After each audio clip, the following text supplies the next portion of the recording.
গত কয়েকদিন ধরেই বিক্ষোভের আগুনে পুড়ছে ইরান।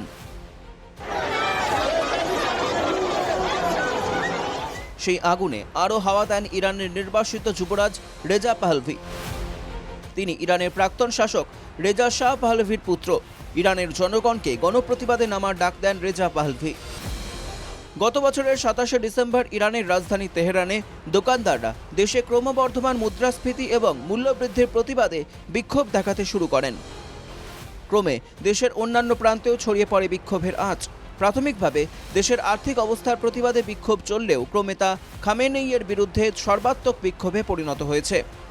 ইতিমধ্যেই সেনা পুলিশের সংঘর্ষে ইরানে 50-এর কাছাকাছি প্রতিবাদীর মৃত্যু হয়েছে, যা নিয়ে ইরান প্রশাসনকে হুঁশিয়ারি মার্কিন প্রেসিডেন্ট ট্রাম্পের।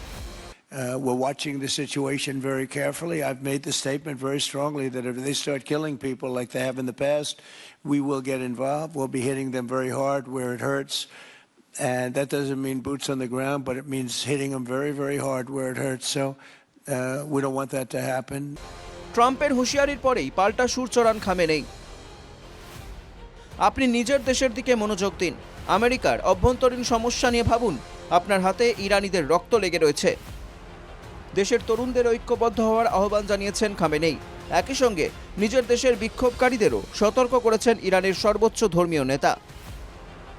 বিক্ষোভকারীরা অন্য দেশের প্রেসিডেন্টকে খুশি করার জন্য নিজেদের পথ ধ্বংস করছেন। দেশের মধ্যে থেকে যদি কেউ বিদেশি শক্তির ভাড়াটে সৈন্যের কাজ করে তবে সহ্য করবে না ইরান। বহু বাড়িতে আগুন ধরিয়ে দেওয়া হয়েছে বিশাল বিশাল সব মূর্তিতে। দেশের নেতৃত্বের বিরুদ্ধে অশান্ত গোটা ইরান।